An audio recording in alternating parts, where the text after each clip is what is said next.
اینو ببینید. من فقط یه سوال دارم، این مدالای روی سینه پهلوی کی بهش برای چی داده؟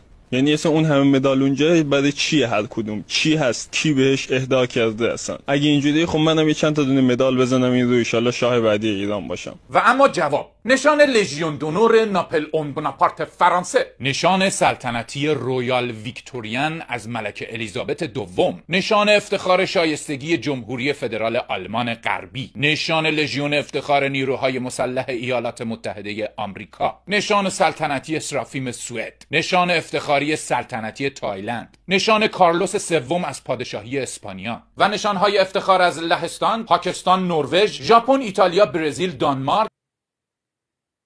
یعنی این نشانه افتخار داره؟